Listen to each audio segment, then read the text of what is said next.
Harap tenang. Terima kasih. Mohon tenang, kita sudah dengar tadi tata tertibnya ya. Oke. Dan langsung saja kita mulai debat calon wakil presiden pemilu 2024. Pada sesi pertama, kita akan mendengarkan visi, misi, dan program kerja masing-masing pasangan calon yang akan disampaikan calon wakil presiden 2024.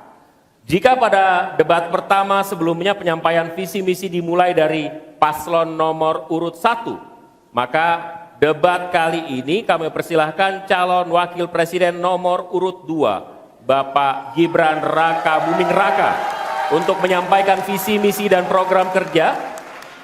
Kami persilahkan Pak.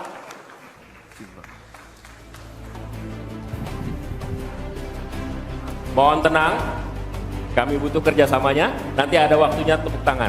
Waktu Bapak 4 menit, dimulai dari saat Bapak berbicara. Silakan. Assalamualaikum warahmatullahi wabarakatuh. Salam sejahtera, Shalom, Om Swastiastu, Namo Buddhaya, salam kebajikan. Indonesia ini negara besar. Kita harus mampu keluar dari middle income trap.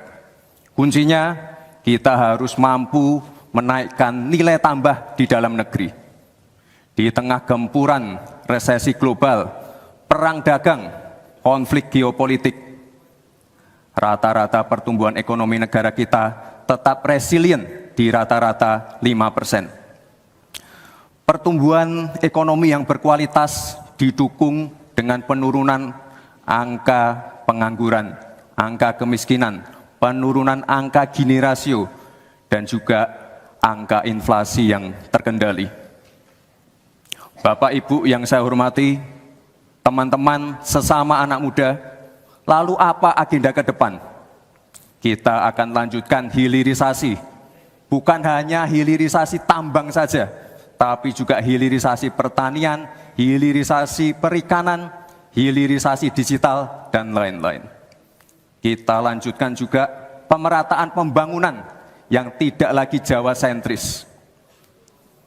Kita genjot terus ekonomi kreatif dan juga UMKM. Kita punya 64 juta UMKM yang menyumbangkan 61% untuk PDB kita. Jika 4 langkah tadi bisa kita penuhi, insya Allah akan terbuka 19 juta lapangan pekerjaan. Pemerataan pembangunan itu wajib. Sekarang investasi yang ada di luar Jawa sudah ada 53%. Pembangunan IKN yang berkelanjutan ini akan membuka titik pertumbuhan ekonomi baru, akan membuka akses dan juga konektivitas, sekaligus membuka lapangan kerja. IKN ini bukan hanya saja membangun bangunan pemerintahan, tapi juga sebagai simbol pemerataan pembangunan di Indonesia, dan juga sebagai simbol transformasi pembangunan Indonesia. Bapak dan Ibu yang saya hormati, saya juga berkeyakinan suatu saat nanti Indonesia akan menjadi raja energi hijau dunia, dengan terus mengembangkan biodiesel, bioaftur dari sawit, bioetanol dari tebu, sekaligus kemandirian gula. Untuk menuju Indonesia emas dibutuhkan generasi emas. Kita harus mampu merubah future challenge menjadi future opportunity. Kita harus punya future talents yang dilengkapi dengan future skills. Untuk itu, hilirisasi digital akan kami genjot. Kita akan siapkan anak-anak muda yang ahli artificial intelligence, anak-anak muda yang ahli blockchain, anak-anak muda yang ahli robotik, anak-anak muda yang ahli perbankan syariah, anak-anak muda yang ahli kripto. Bapak dan Ibu yang saya hormati, narasi besarnya di sini adalah keberlanjutan, percepatan, dan penyempurnaan. Terima kasih. Wassalamualaikum warahmatullahi wabarakatuh. Selamat Hari Ibu, selamat untuk kaum perempuan hebat di Indonesia. Terima kasih. Baik, Waktu habis. terima kasih.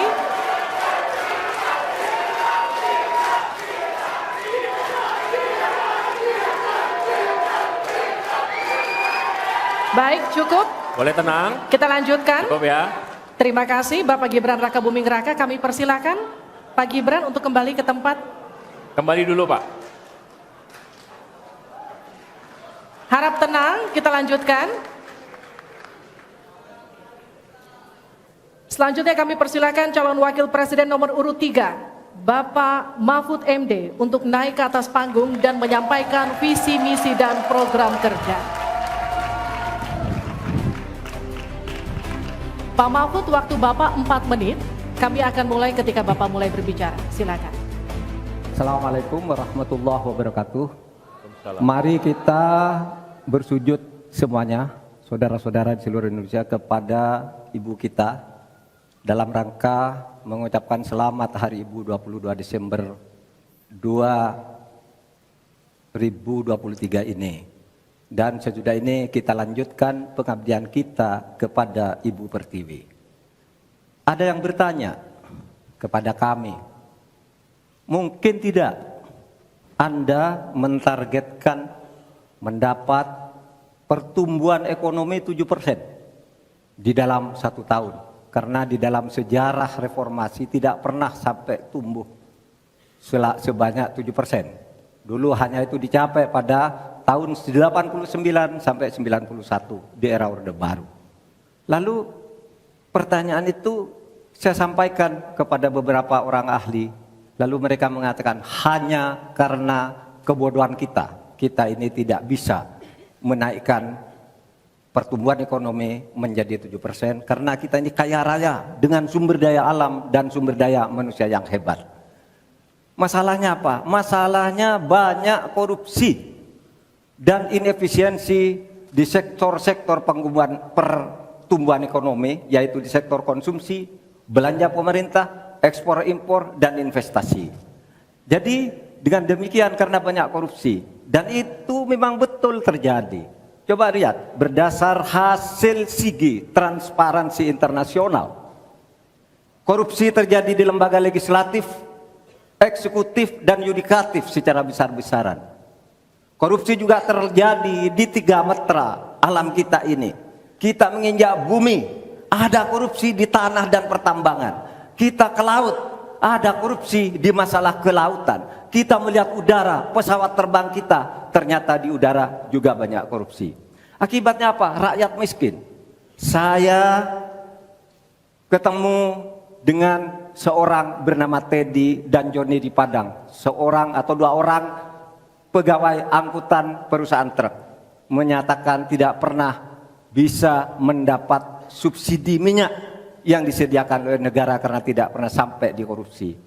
Saya juga ketemu dengan seorang Sri Wulan, anak kecil di Parongpong, Bandung Barat. Dia mengajak saya main layang-layang. Katanya, "Bapak, saya ingin terbang seperti layang-layang meraih cita, tapi saya tidak dapat."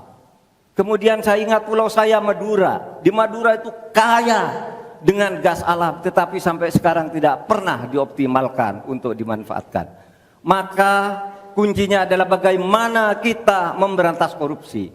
Lalu ada yang tanya kepada saya, "Bapak, kalau Bapak jadi wakil presiden orang takut ditangkap." Saya panggil para ekonom dan para pelaku usaha, "Apa betul Anda takut kepada saya kalau saya wapres?" "Tidak Bapak, justru kami perlu seorang penegak hukum seperti Bapak. Karena apa? Kami kalau mau investasi di Indonesia ini diperas, mau berusaha ini diperas. Kalau kami bayar padahal diperas, lalu ketahuan kami ditangkap, katanya kami menyuap." Itulah Indonesia ini pada saat ini. Oleh sebab itu, saudara sekalian, kita harus lawan korupsi.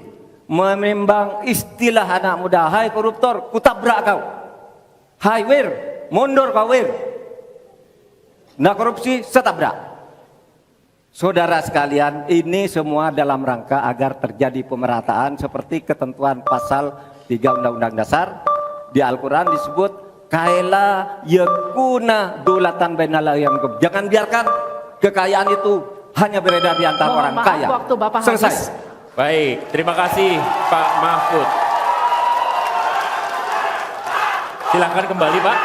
Baik, Oke, mohon tenang. Selanjutnya kami akan berikan kesempatan kepada calon wakil presiden nomor urut 1, Bapak Muhaimin Iskandar, untuk naik ke atas panggung, menyampaikan visi misi dan program kerja.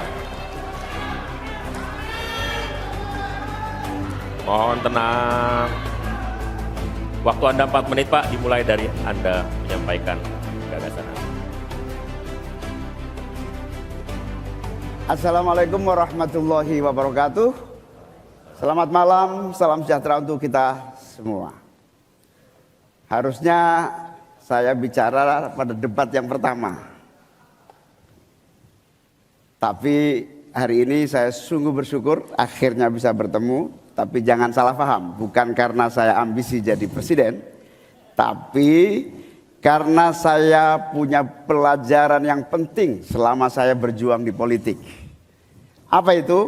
Saya menyaksikan dan menjadi bagian dari adanya pemerintah yang memiliki kewenangan mutlak, terutama pimpinan tertinggi, untuk bisa menghadirkan keadilan dan kemakmuran rakyat.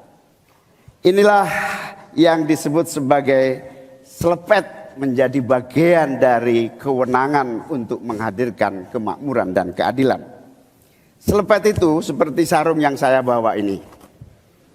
Bisa di kalangan santri, bisa membangunkan yang tidur, menggerakkan yang loyo, dan sekaligus mengingatkan yang lalai. Alhamdulillah, Gusti Allah memberi kesempatan saya untuk bersama-sama Mas Anies yang memiliki pemikiran yang sama untuk terwujudnya perubahan dan perbaikan. Bahkan kami berdua seperti botol dengan tutupnya. Jangan salah, selepet itu disrupsi. Disrupsi itu adalah awal dari perubahan. Bayangkan, 100 orang Indonesia kekayaannya di atas 100 juta jumlah penduduk Indonesia. Artinya ini keadaan yang tidak adil. Ini harus kita selepet.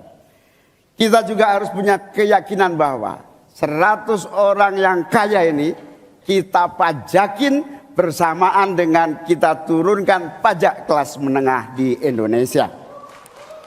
Hari ini cabai mahal, telur mahal, beras mahal, barang-barang mahal, tengkulak jahat, mafia penguasai dan merajalela di mana-mana. Padahal rakyat sudah kerja. Ini harus kita selepet. Angka pengangguran sudah 8 juta, 80 juta memang bekerja, tetapi di sektor informal. Mereka tidak mendapatkan penghasilan yang pasti, dan bahkan dompetnya dipastikan tipis. Ini yang harus kita selepet. Amin menginginkan bansos yang memang menjadi kewajiban negara ini diteruskan dan bahkan harus ditingkatkan, sehingga kita ingin bansos plus yang semakin membawa rakyat kita memiliki kemampuan daya beli yang mendongkrak ekonomi masyarakat kita. Insya Allah Amin akan memastikan 5% anggaran dari APBN atau sekitar 150 triliun kita khususkan untuk kamu kaum muda Indonesia. Kamu yang memiliki energi besar untuk menjadi bagian terdepan bagi kemajuan bangsa kita. Salah satunya adalah kamu, kredit usaha anak muda yang diberi kesempatan untuk mengakses sebanyak-banyaknya menjadi pelaku ekonomi yang baik. Kita akan hadirkan bagaimana agar desa-desa tumbuh berkembang. Insya Allah 5 miliar per desa akan kita wujudkan tiap tahun bagi pembangunan nasional kita. Kita juga akan siapkan seluruh bantuan-bantuan yang memungkinkan tumbuh menjadi maju. Waktunya. mohon Habis. maaf waktu Anda habis, Waktu. Bapak. Terima kasih Pak, kembali ke tempat. Terima kasih. Berikan aplaus dan apresiasi untuk 3 calon wakil presiden yang sudah menyampaikan visi, misi, dan program mereka.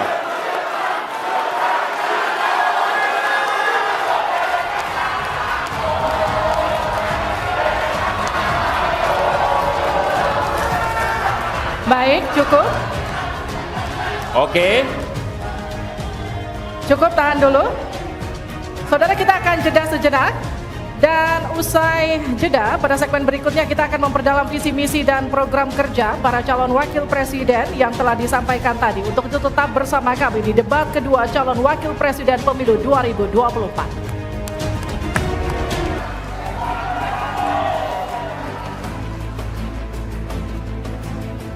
Pada segmen pertama penyampaian visi misi dimulai dengan calon wakil presiden nomor urut 2, maka di sesi ini kita mulai dengan calon wakil presiden nomor urut 3. Dan untuk itu kami persilahkan panelis Alamsyah Saragi untuk mengambil subtema pertanyaan di dalam fishbowl, kemudian silahkan diperlihatkan ke calon wakil presiden dan juga moderator.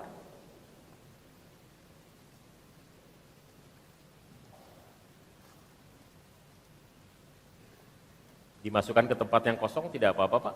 Iya. Tarik saja biar cepat. Yes. Silakan Bisa diperlihatkan ke calon wakil. Hanya cukup di tempat nanti Bapak, diangkat dibantu saja oleh- Bapak. Baik, tolong dihadapkan ke kami Bapak. Ekonomi kerakyatan digital. Ekonomi kerakyatan digital. Oke.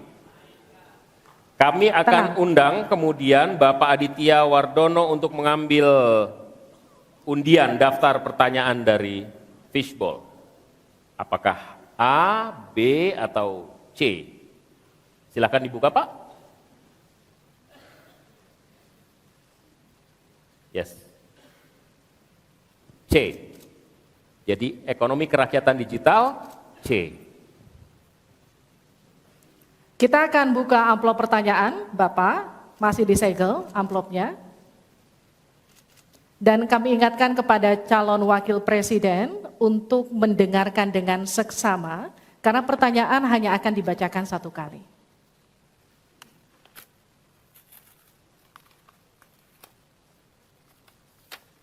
Pertanyaan untuk calon wakil presiden nomor urut 3, Bapak Mahfud MD. Terkait ekonomi kerakyatan dan digital. Digitalisasi membuka akses pasar yang lebih luas, tetapi juga berpotensi merugikan usaha mitra dan konsumen melalui penyalahgunaan data digital. Pertanyaannya, bagaimana kebijakan paslon untuk mengatasi hal tersebut? Waktu untuk menjawab 2 menit, dimulai sejak Bapak menjawab. Kami persilakan.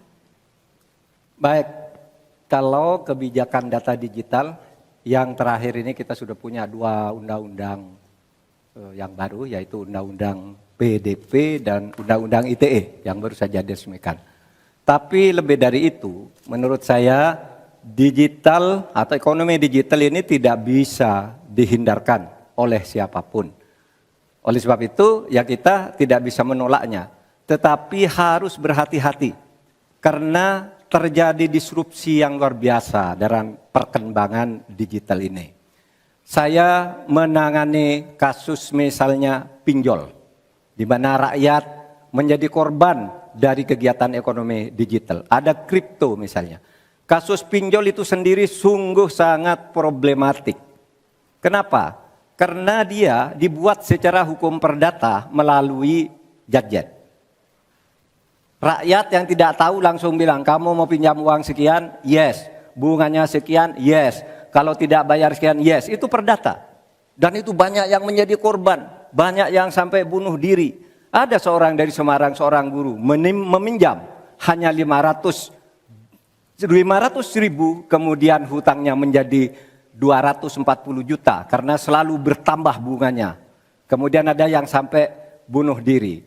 Dalam hal pinjol ini ketika saya sampaikan ke Polri, tidak bisa Pak, itu hukum perdata. Ketika saya sampaikan ke OJK, OJK bilang itu bukan kewenangan kami. Itu bukan kewenangan kami karena mereka ilegal, tidak terdaftar. Berkali-kali saya panggil, kemudian saya undang dalam rapat bersama gabungan di Menko Polhukam. Kita nyatakan bahwa itu tindak pidana dan harus segera ditangkap. Itulah dalam sehari kemudian ditangkap 144 orang di hari itu juga. Sekian. Baik, tepat waktu.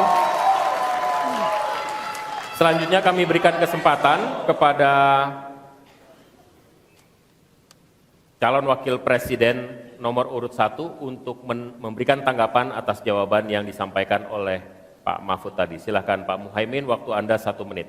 Ya, benar sekali bahwa antara perkembangan teknologi digital dengan kemampuan UMKM kita masih terjadi gap. Oleh karena itu harus ditindaklanjuti Pak Mahfud. Selain pemberantasan pinjaman online, judi online, ini pun masih harus diselepet lagi karena tidak komprehensif di dalam menangani ini sehingga pinjol masih merajalela, judi online masih merajalela. Yang lebih penting dari itu Pak Mahfud bahwa sebetulnya kemampuan untuk masuk pada dunia digital membutuhkan bantuan dari pemerintah untuk turun tangan. Menangani apa? Mulai dari literasi digital untuk UMKM, yang kedua membantu push pemasaran bagi keberlangsungan UMKM menghadapi persaingan yang sangat ketat. Di sisi yang lain, kita juga membutuhkan kapasitas teknologi kita supaya lebih bisa membantu seperti kecepatan dari internet yang sedang ada di masyarakat kita masih sangat rendah. Baik. Harap tenang. Selanjutnya kita akan beralih ke calon wakil presiden nomor urut 2, Bapak Gibran Raka Buming Raka untuk menanggapi. Waktu Bapak untuk menanggapi 1 menit, kita mulai sejak Bapak mulai berbicara. Baik, terima kasih. Mungkin kita juga harus hati-hati selain pinjol dan judi online, kita juga harus hati-hati untuk masalah pencurian data. Untuk itu harus kita kuatkan cyber security dan cyber defense kita. Itu sudah kita lakukan di Solo Technopark, ada sekolah cyber security. Dan yang perlu ditekankan lagi adalah bagaimana para e-commerce ini bisa comply dengan regulasi kita. Jadi sudah tidak ada lagi nanti ke depan yang namanya shadow banning, yang namanya price dumping, yang namanya barang-barang cross border yang membunuh UMKM kita. Kita ke depan harus melindungi UMKM dan kita ingin sekali lagi, karena tadi Cak Imin bicara masalah literasi keuangan dan literasi digital, ke depan yang kita siapkan harus ada penguatan SDM, penguatan manusia digitalnya. Karena itu kita ingin anak-anak muda untuk ikut andil dalam hilirisasi digital yang akan kita canangkan sebentar lagi. Mohon tenang, mohon tenang. Saya hargai jika kita semua kooperatif. Terima kasih. Saya berikan kesempatan kepada Pak Mahfud kembali untuk memberikan tanggapan atas tanggapan dari jawaban Bapak yang sudah disampaikan oleh Pak Muhaimin dan Pak Gibran. Waktu Anda 1 menit untuk menanggapi, dimulai dari Bapak menyampaikannya. Alhamdulillah apa yang diusulkan, ditambahkan oleh Cak Imin dan Mas Gibran itu sudah ada di visi, misi kami semuanya. Tinggal baca itu. Misalnya kalau bicara infrastruktur agar bisa merata tapi aman, kadang-kala kita bicara infrastruktur itu hanya jembatan, rumah, gedung dan sebagainya. Padahal ada 3 infrastruktur yang harus dibangun. 1 infrastruktur fisik seperti yang sekarang ada, lalu infrastruktur regulasi, kemudian infrastruktur digitalisasi. Itu penting dibangun ke depan. Sama terkait dengan itu sudah ada juga cyber security. Bahkan saya sendiri yang memimpin rapat di Menko Polhukam dengan memanggil pihak-pihak yang terkait dengan tugas-tugas ini agar cyber security ke depan ditegakkan dengan sebaik-baiknya agar kita tidak selalu kecolongan. Selesai. Mohon tenang. Harap tenang. Belum selesai. Belum selesai. Harap tenang. Oke, kita lanjut ya.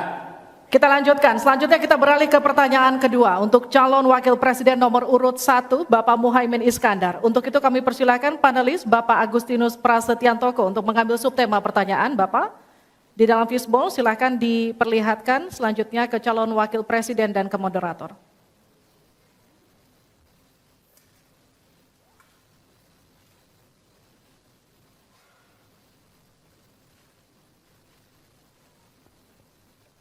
Investasi. Selanjutnya kami mengundang Bapak Fauzan Ali Rashid untuk mengambil undian huruf A, B, atau C. Kita lihat. Huruf A. Baik, terima kasih Pak.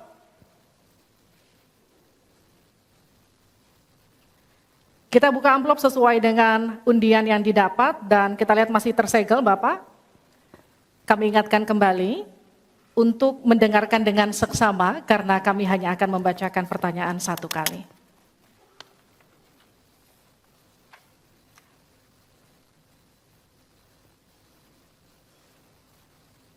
Pertanyaan untuk calon wakil presiden nomor urut 1, Bapak Muhaimin Iskandar, dengan subtema investasi. Kontribusi usaha menengah terhadap ekonomi kita sebesar 13%, sementara Thailand mencapai 18% dan Singapura 22%. Pertanyaannya, bagaimana strategi paslon meningkatkan investasi untuk usaha menengah dan mendorong usaha kecil naik kelas? Waktu Bapak untuk menjawab 2 menit dimulai sejak Bapak berbicara. Silakan. Terima kasih. Investasi salah satu yang paling penting buat pertumbuhan ekonomi kita. Dan investasi tidak akan ada masuk ke tanah air kita apabila tidak kita bangun trust, kepercayaan internasional, kepercayaan dalam negeri dengan apa? Dengan kepastian hukum dan terjaganya kestabilan usaha yang berkembang di masyarakat kita. Di sisi yang lain, investasi juga masih sangat tertutup. Kita ingin investasi ini begitu terbuka dan tidak hanya berkonsentrasi kepada investasi yang menumpuk pada sektor-sektor tertentu atau padat modal. Kita perlu menggeser investasi ini menjadi padat karya yang bisa melibatkan seluruh anak bangsa ini mendapatkan pekerjaan. Di sisi yang lain, di lain halnya investasi yang transparan akan membuka akses usaha kecil dan menengah untuk terlibat di dalam proses investasi yang masuk ke dalam negeri maupun yang ada di masyarakat. Kedua, agar investasi ini bisa masuk buat kalangan UMKM dan seluruh pelaku usaha kecil, maka kita harus kuatkan kapasitas dan kualitas produksi dari UMKM kita, sekaligus tanggung jawab pemerintah ini meyakinkan sekaligus memberi fasilitas kemampuan pemasaran untuk meyakinkan para calon investor baik di dalam negeri maupun dari luar negeri. Yang lebih penting dari itu adalah kepastian hukum, termasuk di dalamnya adalah jaminan akan investasi tidak akan disalahgunakan atau tidak menjadi beban baru, dalam artian investasi mengandung kecurigaan kerugian yang itu diakibatkan kepercayaan yang menurun. Kredibilitas pemerintah hukum harus ditegakkan untuk membangun trust agar semua yang investasi merasa aman. Cukup, waktu Anda habis. Terima kasih, mohon tenang. Kita mulai untuk meminta tanggapan dari calon wakil presiden nomor urut 2 terlebih dahulu, Pak Gibran. Silakan. Baik, terima kasih Gus Muhaimin. Mungkin PR kita ke depan adalah bagaimana kita bisa menurunkan indeks ICOR kita. Kita ingin indeks ICOR kita turun ke angka 4 atau 5%, sehingga investasi akan naik dan akan menumbuhkan trust juga dari para calon-calon investor. Lalu ini yang perlu kita garis bawahi. Kita ingin akses untuk logistik harus terkoneksikan sehingga distribusi bisa menurun. Lalu untuk UMKM, ini memang PR kita ke depan juga. Kita ingin memperbanyak inkubasi sehingga UMKM kita bisa naik kelas. Kita dampingi dari A sampai Z, kita dampingi dari packagingnya, dari brandingnya, dari marketing ownernya. Setelah selesai, kita dampingi lagi permodalannya. Setelah selesai, kita dampingi lagi untuk bisa mendapatkan off-taker. Terima kasih. Waktu Anda masih tersisa, Bapak. Mohon tenang. Cukup? Cukup? Baik. Selanjutnya saya berikan kesempatan kepada calon wakil presiden nomor urut 3, Pak Mahfud. Caimin, calon wakil presiden paslon 1. Begini, yang Bapak sampaikan itu tadi saya kira itu sangat normatif. Seharusnya begitu. Di lapangan Pak, investasi itu sulit loh Pak. Prosedurnya bertele-tele, ada konflik of interest di mana pejabat yang ngurus itu misalnya harus mendapat sesuatu tapi disalurkan lewat si A, itu laporan yang masuk ke saya. Ada urusan harusnya diinvestasikan untuk rakyat, itu malah disentralisasi ke negara, dibuat PT sendiri lalu diurus sendiri, rakyatnya tidak kebagian. Nah itu yang sering saya dapat laporan dari berbagai tempat. Minta izin misalnya untuk UMKM misalnya, berapa? Perlu 24 meja Pak untuk mendapat izin UMKM. Pertanyaan saya, instrumen hukum apa yang Pak Imin bisa sediakan untuk menjawab itu semua? Selesai. Baik, terima kasih. Tenang, nanti ada saatnya untuk memberikan aplaus. Selanjutnya kita akan ke calon wakil presiden nomor urut 1, Bapak Muhaimin Iskandar, untuk menanggapi kembali. Waktu Anda 1 menit, kita mulai. Memang apa yang disampaikan Pak Gibran, selain kita bantu permodalan dan kapasitas untuk produksi yang meyakinkan para investor masuk, ada prasyarat-prasyarat mutlak yang disiapkan pemerintah. Sekaligus menanggapi Pak Mahfud, kita punya undang-undang Omnibus Law. Kita punya sistem baru yang lebih efektif dan ramah terhadap investasi. Tetapi sekali lagi, pemerintah terlampau lambat dalam mengimplementasikan itu semua. Sehingga harus kita selepet supaya lebih cepat lagi menyediakan sarana dan prasarana bagi percepatan izin. Berbelit-belitnya izin saya setuju, menjadi penyebab utama trust itu hilang. Nah, kita harus membenahi pada wilayah pemerintahan kita yang harus memberikan satu sarana infrastruktur yang memadai. Saya setuju, logistik menjadi salah satu kunci pentingnya. Logistik yang menyambungkan antara kebutuhan murahnya angkut barang sehingga investasi Cukup, waktu Anda habis. Harap tenang, kita lanjutkan. Kita masih lanjut.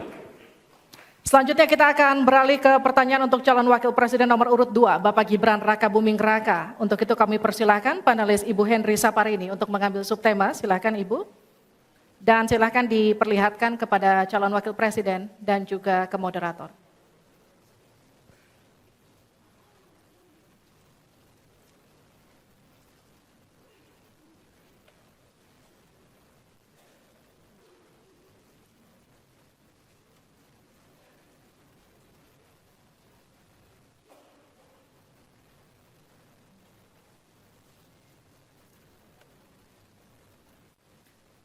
Keuangan, pajak, dan tata kelola APBN, APBD. Baik, untuk selanjutnya Pak Hieronymus Rowa, kami mohonkan untuk mengambil undian untuk mengetahui huruf apa yang akan muncul. B, ya.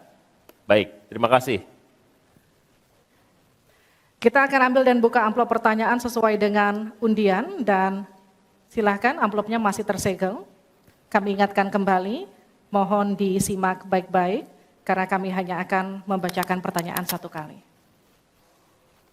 Pertanyaan untuk calon wakil presiden nomor urut 2, Bapak Gibran Rakabuming Raka. Untuk subtema keuangan, pajak, pengelolaan APBN dan APBD. Hanya sepertiga APBN yang dapat digunakan untuk membiayai pembangunan. Padahal janji kerja program paslon memerlukan biaya tinggi. Pertanyaannya, mana yang menjadi pilihan prioritas anggaran? Pembangunan infrastruktur fisik atau pembangunan kualitas SDM dan ekonomi rakyat? Waktu Bapak untuk menjawab 2 menit, kita mulai ketika Bapak mulai berbicara. Baik, terima kasih. Tidak semuanya harus menggunakan APBN. Contoh IKN. Banyak yang gagal paham. Tidak 100% pembangunan IKN itu menggunakan APBN. Yang digunakan hanya 20%. Sisanya adalah investasi dari swasta dan investasi dari luar negeri. Ini yang banyak yang gagal paham. Lalu kita mengacu ke pertanyaan, infrastruktur fisik atau SDM, dua-duanya penting. Dan dua-duanya harus dijalankan secara paralel. Karena sekali lagi, untuk menuju Indonesia emas dibutuhkan generasi emas. Kita butuh future talents yang menguasai future skills. Untuk itu, di tingkat SMK misalnya, kita perlu alat-alat yang ada di SMK itu bisa memenuhi kebutuhan zaman, kebutuhan industri. Sehingga ketika anak SMK lulus, mereka benar-benar bisa siap kerja, siap menerima tantangan kerja. Lalu untuk fisik, tidak selalu harus dari APBN, sekali lagi. Bisa kolaborasi, misalnya dengan swasta, dengan CSR. Jadi tidak semuanya harus dibebani oleh APBN. Lalu apa PR kita ke depan? PR kita ke depan harus bisa menambah penerimaan negara. Untuk itu kami dari Paslon 2 akan membentuk lembaga badan penerimaan negara yang dikomandoi langsung oleh Presiden. Sehingga nanti ketika berkoordinasi dengan kementerian-kementerian ini bisa lebih luas. Dan sekali lagi kita ingin menaikkan rasio pajak sehingga penerimaan negara nanti bisa kita gunakan untuk pendidikan, untuk kesehatan, dan lain-lain. Terima kasih. Mohon tenang, masih ada waktu. Terima kasih. Saatnya menanggapi Pak Mahfud. Waktu Anda 1 menit dimulai dari Anda menyampaikannya. Mas Gibran, saya sangat tertarik tentang IKN dan itu bagus. Harus kita laksanakan sebagai warisan dari Pak Jokowi. Tapi tadi saya tergelitik, anggaran untuk IKN itu hanya 20% dari APBN dan sisanya dari investor. Sejauh yang kita baca, sampai sekarang belum ada satupun investor yang masuk ke sana. Coba kalau ada sebutkan, kalau ada sebutkan misalnya 2 atau 1 gitu, investor mana yang sudah masuk ke sana. Yang saya dengar justru ada ratusan ribu hektar tanah sudah dikuasai oleh pengusaha-pengusaha tertentu sekarang ini. Nah, saya setuju ke depannya itu agar mengundang investor, IKN harus diteruskan tetapi pendanaannya harus sesuai dengan tujuan semula, bahwa itu sebenarnya mengundang investor. Tapi sekarang ini yang sudah jadi itu semuanya dari APBN. Sehingga memang diperlukan langkah-langkah perbaikan agar warisan baik Presiden Jokowi ini bisa kita lanjutkan. Terima kasih, selesai. Baik. Terima kasih. Kita masih lanjut. Masih lanjut. Mohon tenang. Selanjutnya giliran calon wakil presiden nomor urut 1 Bapak Muhaimin Iskandar untuk memberikan tanggapan. Waktu Anda 1 menit.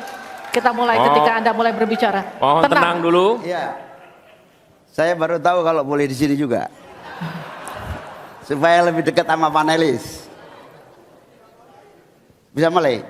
Jadi saya setuju bahwa yang paling penting bukan soal infrastruktur dulu atau SDM dulu.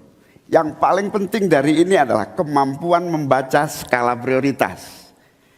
Seluruh proyek-proyek besar yang ambisius, ini IKN sebagai salah satu contoh saja, itu kalau hanya mengandalkan APBN hampir 500 triliun. Padahal 1% saja dari 400 sekian triliun itu untuk bangun jalan seluruh Kalimantan beres.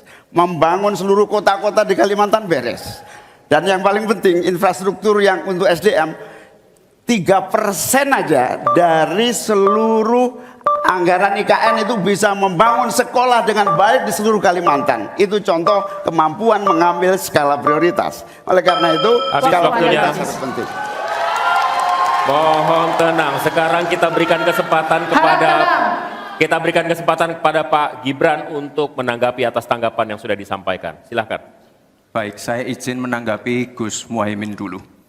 Saya ingat sekali Gus Muhaimin dulu sempat ikut meresmikan dan potong tumpeng di IKN. Ini gimana? Ini nggak konsisten. Dulu dukung, sekarang nggak dukung karena menjadi wakilnya Pak Anies yang mengusung tema perubahan. Sekali lagi Gus, mohon maaf, IKN ini bukan hanya membangun bangunan pemerintah, tapi juga sebagai simbol pemerataan pembangunan di Indonesia, sebagai simbol transformasi pembangunan di Indonesia. Dan untuk menanggapi Prof. Mahfud, Prof, mungkin nanti setelah pulang dari debat bisa di Google, sudah banyak yang masuk Mayapada, Agung Sedayu. Dan nanti akan tambah lagi mungkin setelah Pilpres, karena mereka pasti akan wait and see melihat stabilitas politik di Indonesia. Terima kasih Prof. Baik, silakan berikan apresiasi dan aplaus dulu deh. Biar semangat semua. 1, 2, 3 pendukung-pendukungnya silakan bersemangat memberikan apresiasi.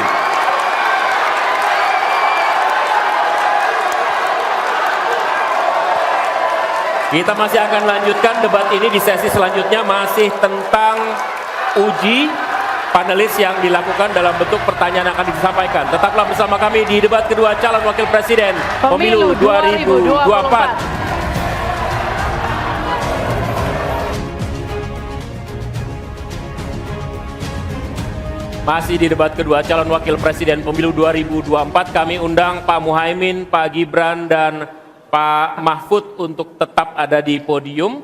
Kita masih akan lanjutkan pendalaman visi dan misi.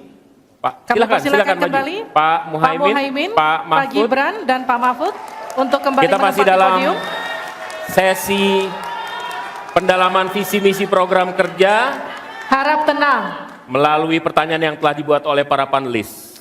Dan untuk segmen ini pertanyaan dimulai untuk calon wakil presiden nomor urut 1, Bapak Muhaimin Iskandar. Untuk itu kami persilahkan panelis untuk mengambil undian subtema di dalam fishbowl. Kami persilahkan Ibu Poppy Ismalina untuk mengambil dan memperlihatkan ya kepada calon wakil presiden dan moderator.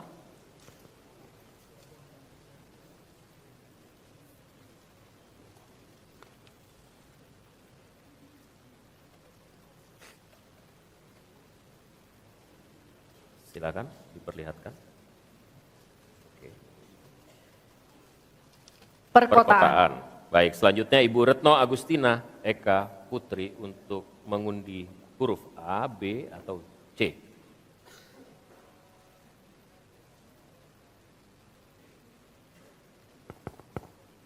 Silakan diperlihatkan huruf B. Perkotaan huruf B. Perkotaan huruf B.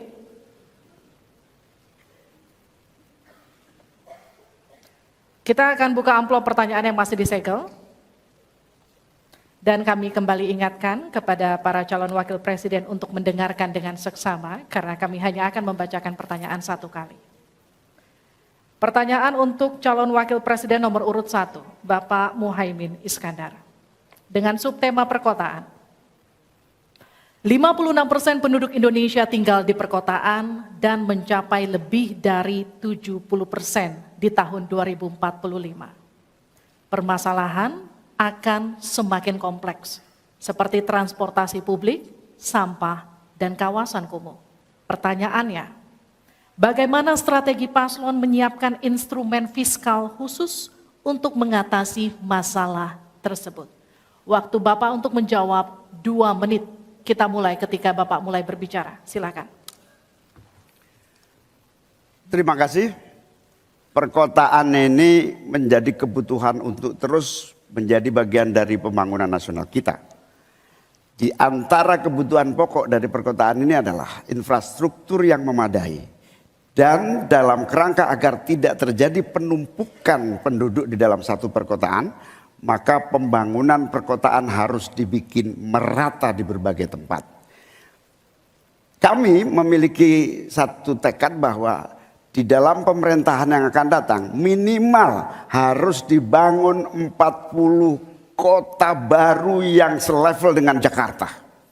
Dengan kemampuan menampung jumlah penduduk, memberikan sarana dan prasarana yang memadai, sekaligus kemampuan untuk terjaganya lingkungan yang memungkinkan untuk sehat, termasuk kehidupan yang memberikan kenyamanan bagi seluruh penduduknya, di mana perumahan tidak terlampau jauh dari pusat-pusat pekerjaan, di mana akses pendidikan bisa sampai pada yang dibutuhkan.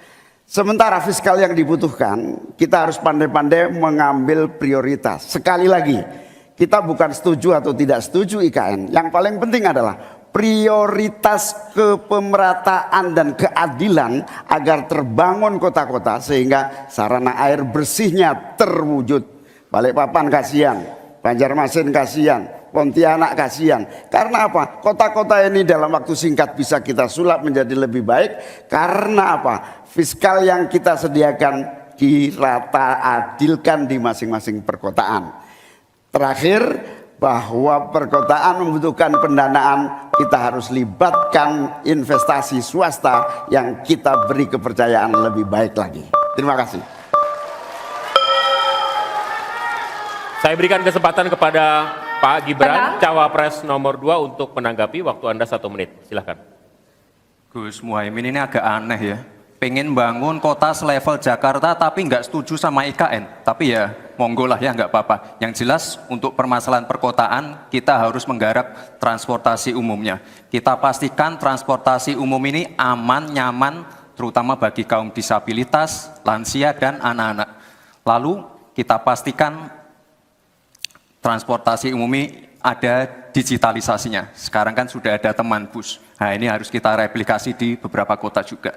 Lalu untuk mungkin di level-level kota kecil kita pakai skema buy and the service sehingga masyarakat bisa mencoba menggunakan transportasi umum secara gratis. Lalu untuk masalah kumuh, nah ini perlu kolaborasi BSPS dari Kementerian PUPR, RTLH dari Pemda dan juga CSR dari swasta. Terima kasih.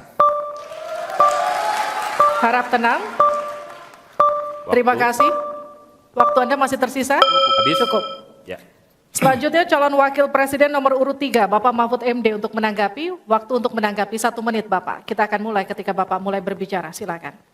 Ya, Cak Imin, saya agak kaget juga mau membangun 40 kota selevel Jakarta. Ya, apa itu bisa dilaksanakan 5 tahun Bapak menjadi presiden dan wakil presiden? Berapa kota dalam 5 tahun? Ini IKN aja sudah puluhan tahun baru dilaksanakan, itu pun yang investasi baru dalam bentuk janji, belum ada yang melaksanakan. Nah gitu kan. Lalu saudara 40, luar biasa menurut saya, 40 kota selevel Jakarta yang sudah metropolitan seperti itu. Lalu juga pembiayaannya menurut Pak Muhaimin, kalau nanti kita membentuk 40 kota itu, pembiayaannya itu APBN, APBD, atau perlukah lembaga khusus seperti tadi ditanyakan oleh panelis melalui moderator. Ini perlu dijawab dulu agar semuanya tidak spekulatif. Selesai. Baik. Mohon maaf waktu Anda habis. Kami akan kembalikan ke Pak Muhaimin. Mohon tenang, belum selesai. Pak Muhaimin, waktu Anda untuk menanggapi atas tanggapan dari Pak Gibran dan Pak Mahfud. Waktu Anda, silakan. Ya, yang saya sampaikan seperti Jakarta itu memiliki standar upaya sampai menuju Jakarta. Di mana tentu kota-kota yang potensial cukup disentuh dengan beberapa anggaran yang menumbuh kembangkan. Misalnya Pontianak, 1 tahun cuma 1 triliun. Bagaimana kalau 1 tahun kita bisa investasikan pengembangan kota hingga 3 triliun, 5 triliun. APBN kita cukup. Apalagi kalau seperti yang sampaikan Pak Gibran tadi, melibatkan berbagai cara pembiayaan yang melibatkan baik itu swasta maupun CSR. Jadi apa yang saya sampaikan selevel Jakarta itu target utama. Tetapi yang lebih penting dari itu adalah infrastruktur yang dibutuhkan dipersiapkan dari potensi yang sudah ada. Sehingga dalam waktu singkat kota-kota 40 kota itu benar-benar sudah menggunakan potensi yang sudah dimiliki yang ada. Habis. Harap tenang, nanti kita akan berikan waktu untuk aplaus. Selanjutnya kita akan beralih ke pertanyaan untuk calon wakil presiden nomor urut 2, Bapak Gibran Rakabuming Raka. Tenang. Untuk itu kita akan persilakan panelis Bapak Suharnomo untuk mengambil undian subtema kelima dalam Fishbowl. Silakan diperlihatkan ke calon wakil presiden dan ke moderator Bapak.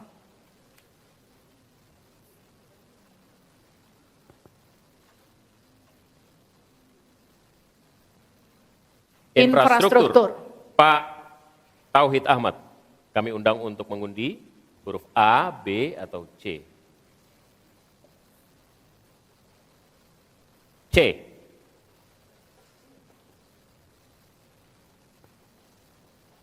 Infrastruktur huruf C. Masih tersegel Bapak.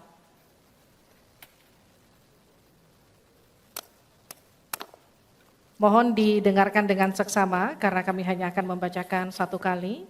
Pertanyaan untuk Bapak Gibran Rakabuming Raka dengan subtema infrastruktur. Dalam 5 tahun biaya infrastruktur pada proyek strategis nasional sebesar 2.385 triliun rupiah dari APBN.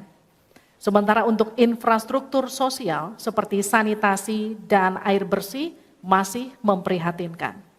Pertanyaannya, bagaimana strategi paslon untuk memastikan penyediaan infrastruktur sosial tanpa membebani keuangan daerah? Waktu Anda untuk menjawab 2 menit, kita akan mulai ketika Anda berbicara. Silakan. Baik, terima kasih. Jika kita bicara masalah sanitasi dan air bersih, ini nanti nyambung ke masalah stunting. Untuk masalah sanitasi, ini perlu kolaborasi banyak pihak. Misalnya apa yang sudah saya lakukan di Solo. Kita membangun IPAL komunal di perumahan padat penduduk. Ini penting sekali. Lalu untuk kebutuhan air bersih, kita juga bekerja sama dengan kabupaten sekitar, misalnya dengan Wonogiri, Klaten, untuk mendapatkan air bersih. Kita juga sekarang sudah ada proyek strategis nasional, membangun beberapa bendungan dan embung. Ini nanti juga penting untuk meneruskan program pengairan nasional yang nanti berguna untuk pengadaan air bersih dan juga untuk mengairi sawah. Ke depan, masalah sanitasi dan air bersih ini penting sekali. Karena kami dari paslon nomor 2 ingin menyiapkan generasi-generasi emas yang sehat dan pintar. Kalau kita mengintervensi masalah stunting, kita juga harus mengintervensi tempat tinggalnya juga. Kita tidak bisa hanya memberikan gizi tambahan untuk ibu hamil dan lain-lain, tapi kita tidak menyentuh rumah tinggalnya. Jadi ini harus dikerjakan secara paralel. Stunting kita kerjakan, pemenuhan gizi kita kerjakan, sanitasi, drainase, air bersih, kawasan kumuh, ini harus kita selesaikan juga secara paralel. Terima kasih. Masih ada waktu? Cukup Pak? Cukup. Baik, saya berikan waktu untuk Pak Mahfud untuk menanggapi jawaban dari Pak Gibran. Mas Gibran yang terhormat, tadi itu pertanyaan yang dibaca oleh moderator, bagaimana strategi paslon untuk memastikan penyediaan infrastruktur sosial tanpa membebani keuangan daerah. Kayaknya belum terjawab. Tadi yang dijawab tuh infrastruktur fisik semua tuh. Infrastruktur itu kan ya ada infrastruktur sosial, ya itu yang penting. Kemudian regulasi. Bagaimana Anda menyiapkan regulasi sekarang ini agar semua itu bisa berjalan dengan baik. Nah kalau infrastruktur fisik mungkin sih bisa saja di kota adik dari APBN, APBD gitu ini untuk ini. Tapi masalahnya kita punya problem dengan infrastruktur sosial seperti yang ditanyakan tadi.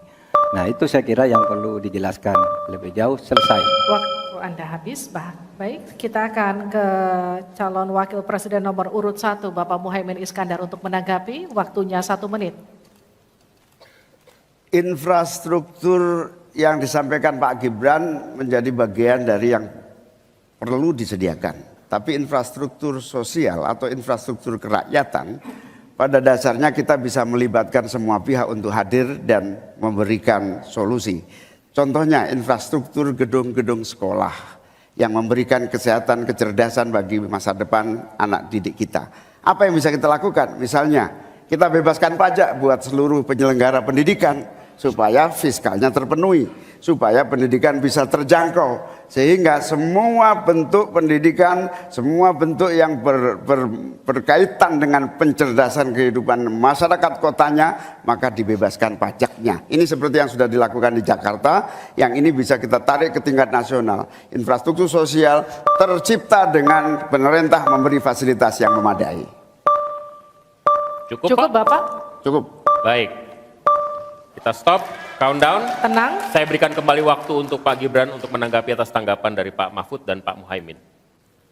Baik, terima kasih. Mungkin Prof. Mahfud dan Gus Muhaimin kurang paham dengan apa yang sudah saya paparkan. Saya tadi juga bicara masalah infrastruktur sosial, stunting itu loh Pak. Ya, tapi nggak apa-apa, saya perjelas lagi. Kita punya program makan siang gratis. Banyak yang nyinyir, tapi sekali lagi Pak, program makan siang gratis ini adalah investasi menuju Indonesia emas. program makan siang gratis 400T ini adalah stimulan untuk ibu-ibu, warteg-warteg, warung-warung, catering-catering yang ada di daerah. Bayangkan 400T mengucur ke daerah-daerah. Semua ibu-ibu ikut memasak makan siang untuk anak-anak kita.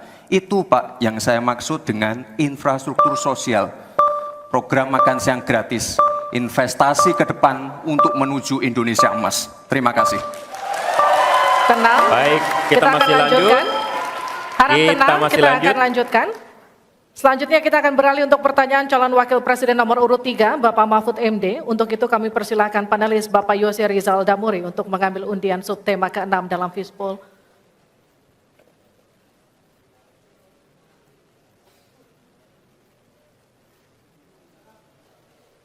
Silakan diperlihatkan ke calon wakil presiden dan ke moderator. Perdagangan. Ya. Dan Bapak Aditya Wardono untuk membantu kita mengundi huruf A, B, atau C.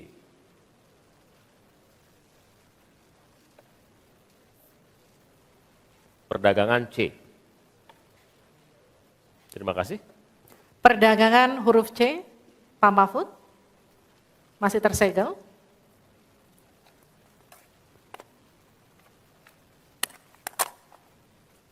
Mohon didengarkan dengan seksama karena kami hanya akan membacakan satu kali. Pertanyaan untuk Bapak Mahfud MD dengan subtema perdagangan.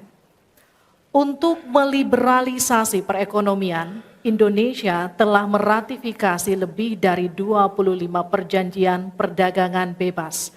Tetapi pemanfaatannya belum optimal untuk mendorong ekspor dan investasi. Pertanyaannya, bagaimana strategi paslon untuk mengoptimalkan pemanfaatan perjanjian-perjanjian tersebut guna meningkatkan ekspor dan memperkecil defisit neraca perdagangan? Waktu Bapak untuk menjawab 2 menit, kami persilakan ketika Bapak mulai berbicara. Baik, menurut saya untuk mengoptimalkan pemanfaatan perjanjian-perjanjian, saudara sekalian, saya dan Mas Ganjar kebetulan Ganjar Mahfud ini sudah berdiskusi lama tentang ini. Sekurang-kurangnya ada 3 hal yang menjadi strategi kami. Pertama, mengutamakan diplomasi ekonomi. Sehingga para duta besar yang ada di luar negeri itu, menurut Pak Jokowi pada saat awal-awal kami dilantik, duta besar itu adalah duta ekonomi. Optimalkan diplomasi ekonomi dengan negara-negara lain. Yaitu. Kemudian yang kedua, juga kami akan melakukan perdagangan untuk mengintegrasikan perdagangan nasional kita ini ke perdagangan global. Sehingga memenuhi standar-standar internasional untuk setiap apa yang kita punyai mau dimasukkan ke dunia global itu sudah jelas. Standarnya bisa diterima gitu. Dan kita juga membuat regulasi di sini agar tidak misalnya upaya perdagangan kita lalu diblokir atau dicurangi oleh teman-teman kita sendiri, pelaku-pelaku ekonomi di dalam yang berintegrasi atau berkoalisi dengan pejabat-pejabat publik. Kemudian, saudara kalian, kami akan mengutamakan penguatan ekonomi nasional agar ekonomi nasional itu juga bisa tumbuh ke dalam sehingga nantinya masuk dengan strategi kedua tadi bahwa kualitas barang dagangan kita itu bisa diterima di luar negeri dan produktif sehingga juga tidak susah misalnya untuk diterima oleh dunia internasional. Saya kira itu bagian strategi yang sudah kami diskusikan dan selesai. Terima kasih Pak Harap tenang. Mahfud. Saya persilakan Pak Muhaimin untuk menanggapi jawaban dari Pak Mahfud tadi. Ya, Pak Mahfud, kalau diplomasi sebagai pemasaran itu normatif ya. Ini sudah menjadi pengetahuan umum. Yang paling penting itu adalah bagaimana nyelepet para diplomat berubah wajah menjadi pemasar-pemasar yang tangguh. Diplomasi pemasaran yang ekspansif itu tidak kita miliki. Karena memang seluruh cara kerja diplomasi kita masih politik dan sangat normatif. Yang kedua, kita bisa hadir di dalam dunia perdagangan global, kalau kualitas produksi dalam negeri kita juga punya standar yang baik. Saya sampai hari ini sangat prihatin. Kita tidak ada satupun yang terus mengupgrade secara masif kualitas dan standar. Semuanya kayak dibiarkan tumbuh sendiri-sendiri gitu. Tidak ada satu gerakan yang lebih terstruktur, baik dari Menteri Perdagangan, Menteri Koperasi UKM, dalam satu gerakan meningkatkan kualitas berstandar internasional. Cukup Bapak? Harap tenang. Selanjutnya kita akan ke calon wakil presiden nomor urut 2, Bapak Gibran Raka Buming Raka untuk menanggapi. Waktunya 1 menit, silahkan. Baik, terima kasih. Paslon nomor 1 dan 3 sudah bicara masalah diplomasi. Saya akan memberikan solusi yang konkret aja, paling konkret. Hilirisasi. Kita jangan mau lagi mengirim barang mentah. Kita harus mampu meningkatkan nilai tambah dalam negeri. Saya kasih contoh nikel. Dulu sebelum ada hilirisasi, kita ekspor hanya 3 miliar US dollars. Sekarang setelah hilirisasi bisa menjadi 33 miliar US dollars. Ini saya baru bicara masalah nikel loh Pak. Belum bicara masalah tembaga, boksit, timah, dan lain-lain. Konkret, jelas, singkat, padat, jelas. Terima kasih. Waktu Anda masih tersisa? Cukup? Cukup Bapak? Cukup. Baik. Baik. Kami kembalikan ke Pak Mahfud untuk menanggapi. Ya. Baik, terima kasih. Ini masalah diplomasi. Diplomasi Harap itu tenang. normatif. Mohon Nah, tenang. Sebenarnya, saudara sekalian, kalau diplomasinya selama tidak jalan, saya kira sistem rekrutmen diplomat sekarang ini harus ditinjau ulang. Dulu-dulu diplomat-diplomat kita tuh bagus. Ya, sekarang ini kadang-kala ada titipan dari partai. Kalau belum dari partai belum masuk, itu tidak disahkan. Di DPR partai ini belum masuk. Nah, sesudah bertugas tidak jelas. Dia tidak ngerti, tidak punya pengertian dasar-dasar diplomasi. Sehingga kalau saya diberi kewenangan, nanti diplomasi ini diatur kembalilah rekrutmennya itu. Betul-betul orang yang memenuhi syarat. Nah, soal hilirisasi itu sudah masuk sebenarnya Mas Gibran. Saya tadi kan bicara soal penguatan ketahanan ekonomi nasional. Itu di dalamnya memang sudah ada hilirisasi dan industrialisasi yang aman lingkungan. Itu selesai. Terima kasih, kita berikan apresiasi untuk ketiga calon wakil presiden kita di pemilu 2024. Dan kami persilakan para calon wakil presiden untuk kembali ke tempat duduk masing-masing. Silakan Bapak.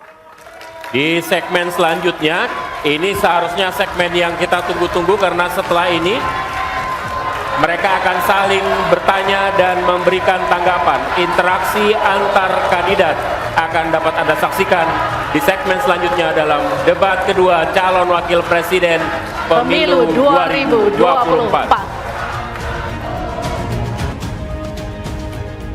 Anda kembali bersama kami di debat kedua calon wakil presiden pemilu 2024. Dan sebelum kita memulai segmen ini, kami mau mengucapkan apresiasi yang setinggi-tingginya kepada semua hadirin yang ada di sini. Suasana cukup kondusif. Kita berharap ini akan terus terjaga karena sesi ini sangat-sangat rentan untuk terpancing. Jadi kita sepakat dulu ya, kita komit dulu ya. Karena di sesi ini, jika sesi sebelumnya pertanyaan disiapkan oleh panelis, maka di sesi ini pertanyaan disampaikan oleh kandidat atau calon wakil presiden kepada calon wakil presiden yang lain. Betul, jawaban pertanyaan akan ditanggapi oleh cawapres penanya dan selanjutnya akan direspon kembali oleh calon wakil presiden yang menjawab. Tapi kami kembali mengingatkan kepada para calon wakil presiden untuk melakukan tanya jawab sesuai dengan tema debat, yakni ekonomi kerakyatan dan digital, keuangan, investasi, pajak, pengelolaan APBN dan APBD, perdagangan, infrastruktur, dan perkotaan. Sebelumnya kami undang Bapak-Bapak calon wakil presiden untuk maju lagi ke podium. Kita akan mulai segmen ini segera. Sesuai dengan urutan tadi, kesempatan pertama akan diberikan pada calon wakil presiden nomor urut 2, Bapak Gibran Raka Buming Raka, untuk bertanya kepada calon wakil presiden nomor urut 3, Bapak Mahfud MD. Waktu Bapak 1 menit dimulai dari Anda berbicara. Baik, terima kasih. Ini karena Prof. Mahfud adalah ahli hukum, saya ingin bertanya bagaimana regulasi untuk carbon capture and storage. Cukup? Cukup Bapak? Baik. Baik. Silakan Bapak Mahfud untuk menjawab. Waktu Anda untuk menjawab adalah 2 menit. Kita akan mulai ketika Bapak mulai berbicara. Silakan.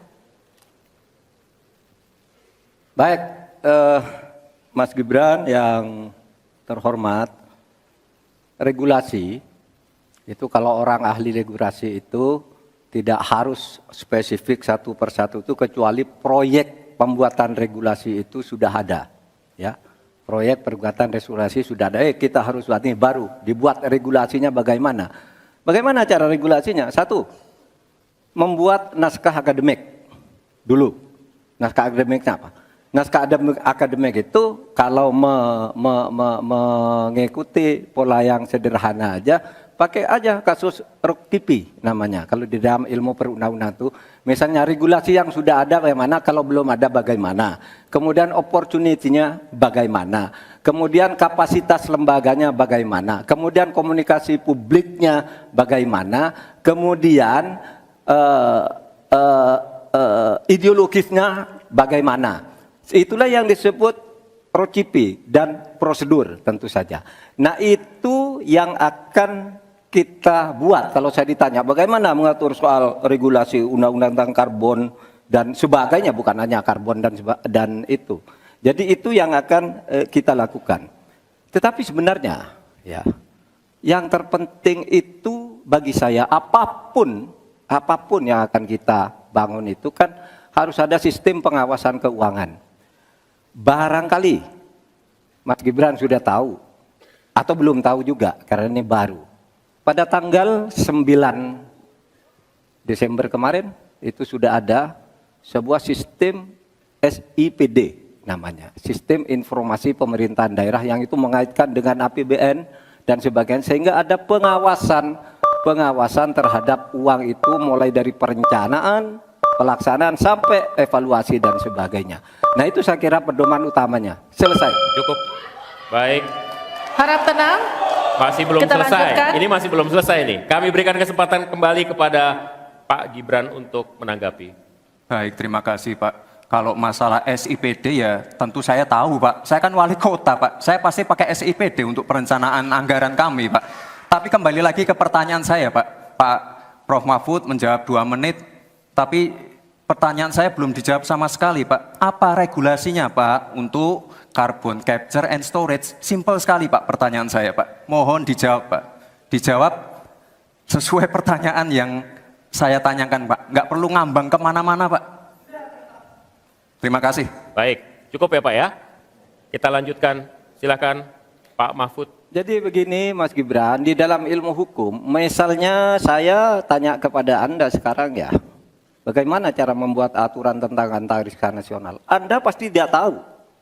Jawab sekarang, coba kalau pasti tidak tahu. Karena ya, Harap tenang.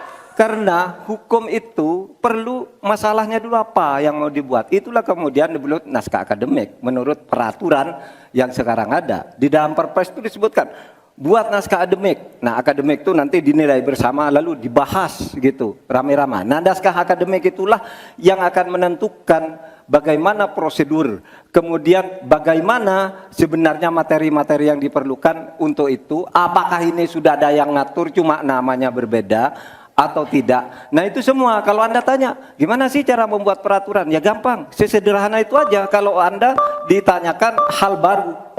Jadi buat naskah akademik kita diskusikan. Nah itu sebuah prosedur karena Anda bicara membuat hukum. Selesai. Baik. Tenang. Harap tenang. Kita lanjutkan. Kalau tadi kita sudah melihat bagaimana calon wakil presiden nomor urut 2 berhadapan dengan calon wakil presiden nomor urut 3, kini adalah kesempatan untuk calon wakil presiden nomor urut 3 berhadapan dengan calon wakil presiden nomor urut 1. Silakan Pak, waktu Anda. Bertanya 1 menit. Kami persilakan Pak Mahfud. Baik, Bapak Cawapres Pak Mohaimin, saya melihat ya di dalam visi misi Anda itu ada rayaan ICOR 45.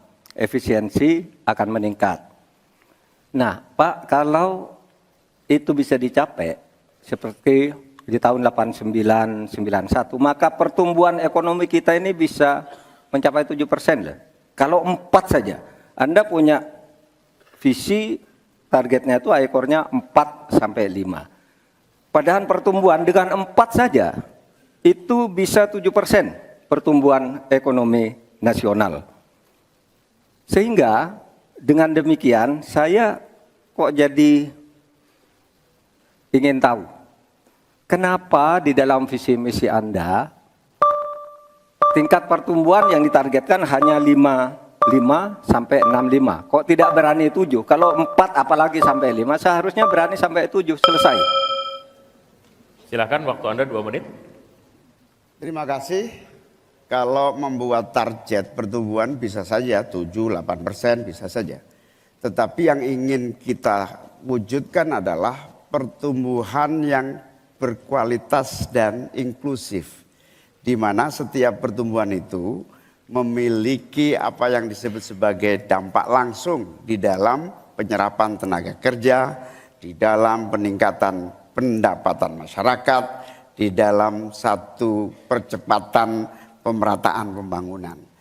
Target 5,5 sampai 6% itu dengan kalkulasi agar kalau kita tidak terlampau realistis, kita khawatir ujung-ujungnya utang luar negeri lagi. Utang luar negeri yang terlampau banyak ini mengakibatkan beban bukan hanya pemerintahan hari ini, tetapi juga anak turun kita akan mengalami banyak beban utang yang panjang. Salah satunya adalah bagaimana agar APBN kita sehat. Sekarang saja prosentasi 3.000 triliun APBN aja untuk membayar utangnya cukup tinggi.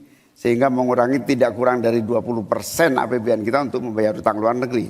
Sehingga target yang berjumlah 5,5% sampai 6,5% itu realistis yang akan tidak membebani bagi proses pembangunan kita di masa yang akan datang. Di sisi yang lain kita pasti tahu bahwa salah satu syarat-syarat pertumbuhan yang bisa sehat itu adalah apabila investasi yang masuk juga tidak menjadi beban baru bagi pembangunan nasional kita. Apa beban baru itu? Yaitu tingginya tanggungan bunga-bunga yang harus, terutama kalau utang G2G, yang menjadi beban berat bagi APBN kita hari ini dan di masa-masa yang akan datang. Cukup Bapak? Baik, selanjutnya dipersilakan untuk Pak Mahfud MD untuk kembali menanggapi, waktunya 1 menit, silakan Bapak. Iya begini Pak, kami Ganjar Mahfud itu mentargetkan pertumbuhan ekonomi kita itu 7%. Itu hitung-hitungannya mudah, tadi saya sudah sebut di pertama. Betapa saya menyelamatkan korupsi yang diurus kantor langsung saya aja 677 triliun. Itu kalau dibagi ke UMKM, itu luar biasa. Kemudian yang ditemukan oleh ICW sejak tahun 2014 yang sudah inkrah korupsi itu berapa? 233,7 triliun.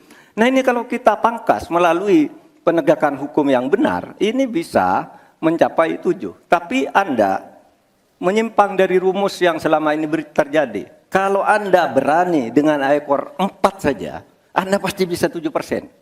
Pasti bisa 7%, apalagi 4 sampai 5. Nah ini Anda menargetkan segini, tapi pertumbuhan ekonominya cuma 5,6. Secara matematis agar kurang cepat. Selesai. Silakan ditanggapi. Harap tenang. Ditanggapi Ya. Pak Muhaimin. Tentu saya sangat setuju.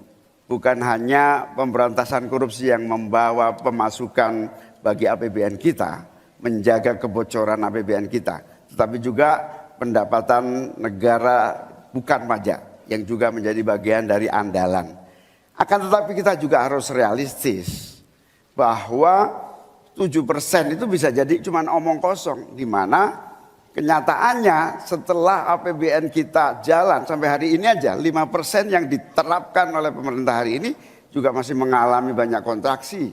Dalam arti utang luar negeri masih menjadi andalan utama, sekaligus kita juga menyaksikan bagaimana 5% itu realnya di lapangan tidak sampai 5%. Sehingga saya khawatir kalau target 7% itu dipaksakan ujungnya bukan pertumbuhan yang sehat, tetapi pertumbuhan semu yang keropos.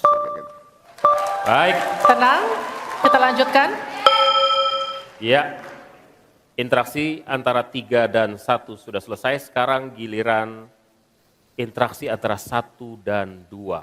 Pak Muhaimin silahkan bertanya kepada Pak Gibran dan kemudian akan ditanggapi. Waktu Anda 1 menit untuk bertanya. Terima kasih Pak Gibran. Pak Gibran ini telah berhasil menjadi wali kota sekaligus pengusaha yang sukses. Bahkan berbagai proyek-proyek besar telah berhasil dibangun di Solo. Ini menjadi prestasi, tetapi kita ingin prestasi ini ditularkan kepada yang lain. Saya ingin Pak Gibran menyampaikan tips and tricks agar bupati, wali kota, dan pemerintah daerah yang lain bisa belajar agar proyek-proyek besar bisa dimasukkan di kota Solo. Bagaimana caranya ini? Tenang. Itu. Cukup? Cukup. Baik. Cukup. Silahkan waktu Anda. Pak Gibran, waktu Anda 2 menit untuk menanggapi. Baik Gus Muhaimin, saya jelaskan ya. Sekarang Indonesia itu sudah memulai yang namanya pemerataan pembangunan. Yang dibangun bukan hanya Solo saja. 53% investasi kita sudah ada di luar Jawa. Kalau kita pengen fair ya Gus, Tenang. Mohon tenang. jumlah proyek, jumlah anggaran yang digelontorkan ke Solo sebelum saya jadi wali kota itu lebih besar.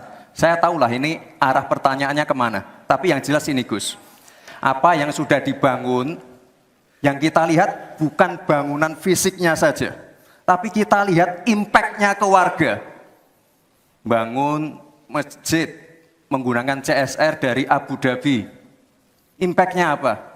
UMKM kita sekarang melesat, wisata kita melesat. Kemarin waktu Idul Fitri, kunjungan wisatawan ke Solo melebihi Jogja. Itu impact-nya. Lalu kita lihat,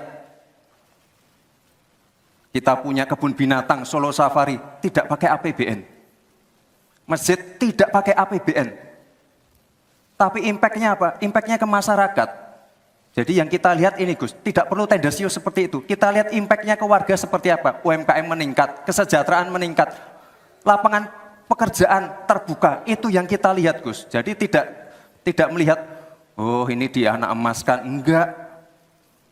Pemerataan pembangunan itu sudah terjadi di mana-mana, bukan hanya di Solo. Dan itu fakta loh Gus, proyek di Solo sebelum saya menjabat itu lebih banyak.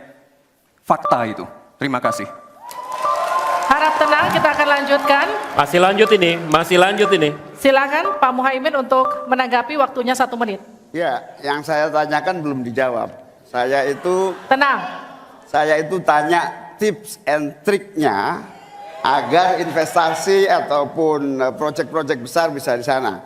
Sebab saya lihat itu ada 32 proyek pemerintahan pusat, ada juga berbagai program-program yang luar biasa, patut kita banggakan. Dibandingkan dengan misalnya Kota Madiun yang hanya 11%, Cirebon hanya 7%, Tasikmalaya. Kita ingin triknya apa? Sehingga akses pendanaan pembangunan itu bisa bersifat adil dan merata, bukan hanya di satu kota, Harap tenang, tapi berada di seluruh. Kita lanjutkan. Ini yang menjadi catatan saya adalah keadilan dalam melaksanakan APBN. Kalau kita jadi pemerintah pusat nanti, tugas kita adalah membagi secara adil seluruh proyek-proyek nasional kita. Cukup. Silakan Pak Gibran untuk menanggapi. Waktunya 1 menit, silakan. Mohon tenang. Baik Gus, saya jawab lagi. Sebelum ada proyek dari pusat masuk, kita ya, para wali kota ya, harus menyiapkan yang namanya readiness kriteria. Kalau nggak ada itu, nggak mungkin proyek itu masuk. 2, kita sebagai wali kota harus menyiapkan hal-hal non teknis. relokasi, nego dengan warga-warga bantaran sungai, bantaran rel kereta api. Itu Gus, satu.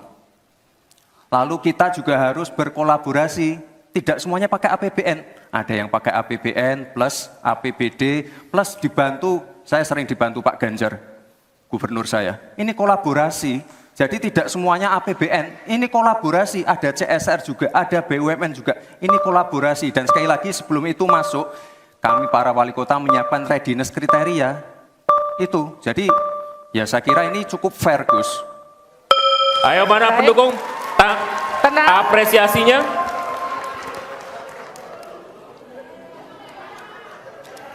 Kita berikan apresiasi untuk seluruh calon wakil presiden malam hari ini.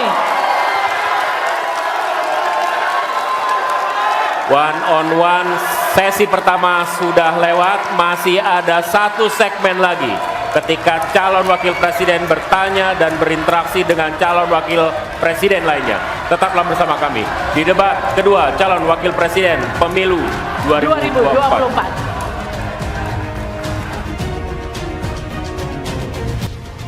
Anda kembali bersama kami di debat kedua calon wakil presiden pemilu 2024. Kita akan lanjutkan segmen tanya jawab antar calon wakil presiden di segmen ini. Jika sebelumnya kita mulai dengan calon wakil presiden nomor urut 2 yang bertanya, segmen ini kita akan mulai dengan sebaliknya, yakni calon wakil presiden nomor urut 3 yang akan bertanya kepada cawapres nomor urut 2.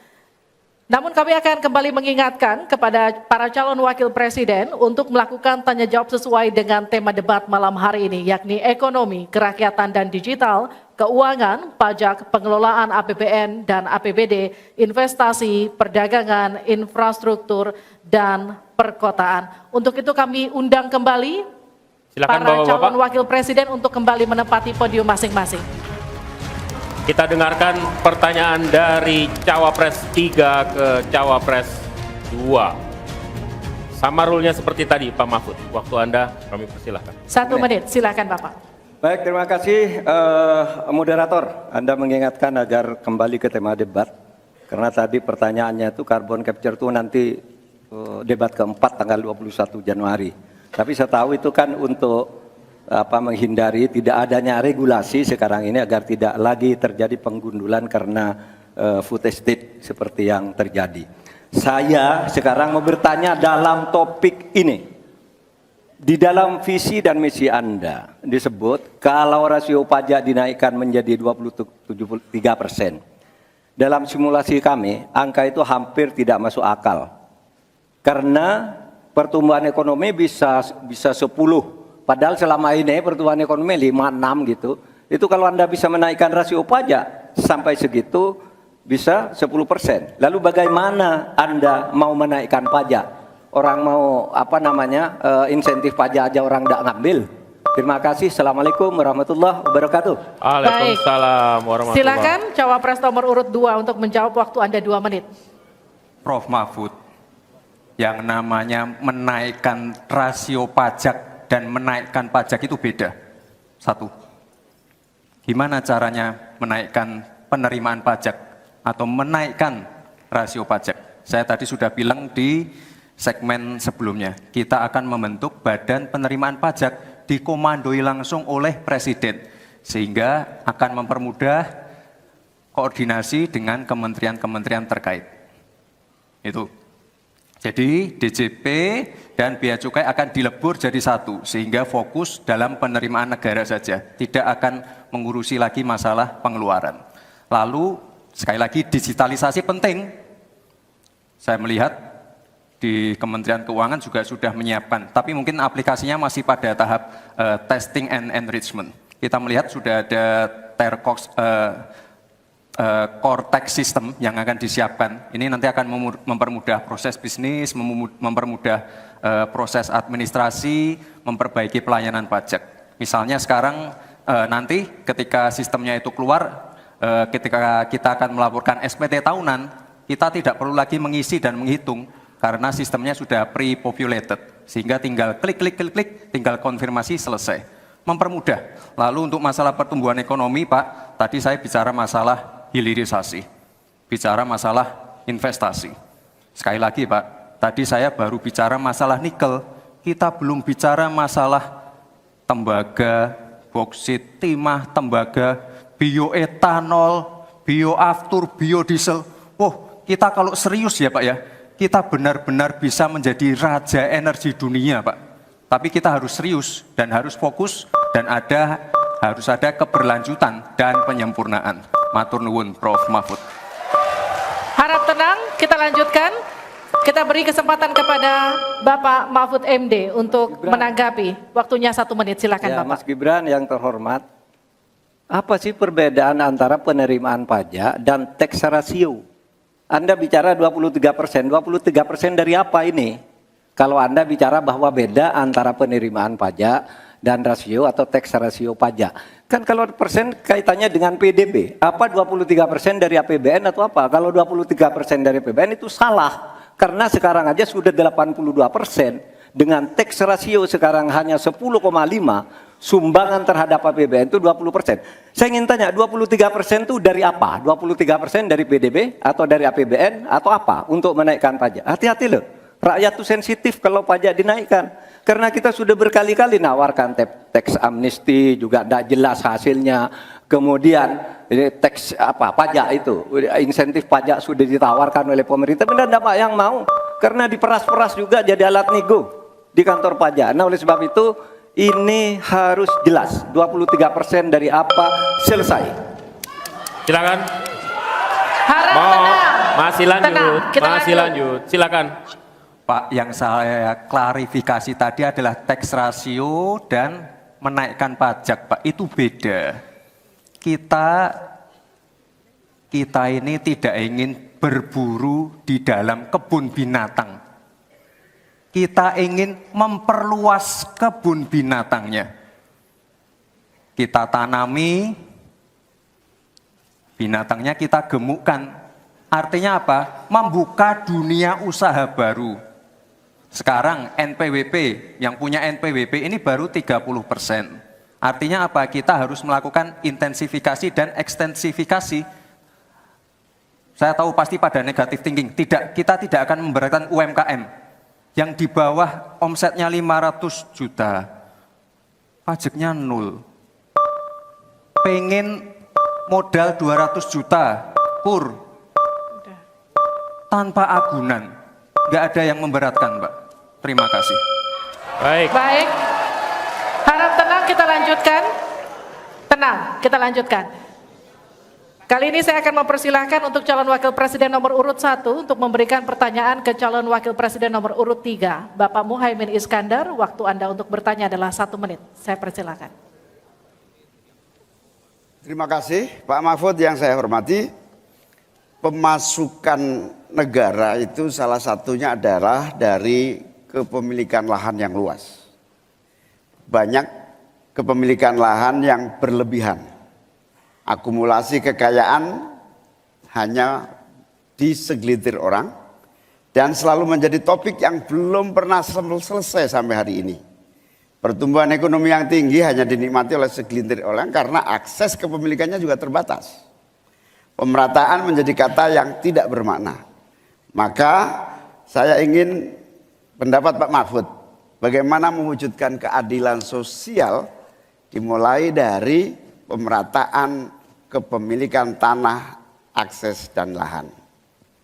Karena kalau sampai hari ini begitu, maka tidak akan pernah ada kemampuan rakyat untuk mengakses modal ekonomi. Terima kasih.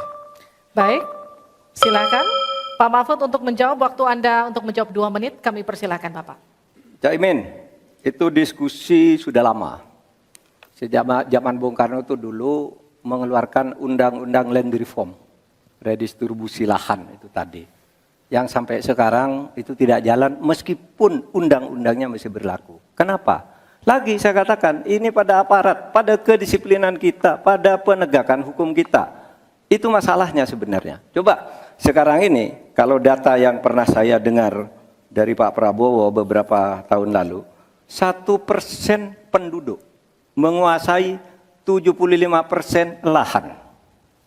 99% penduduk berebut mengelola hanya 20% lahan sisanya. Memang timpang.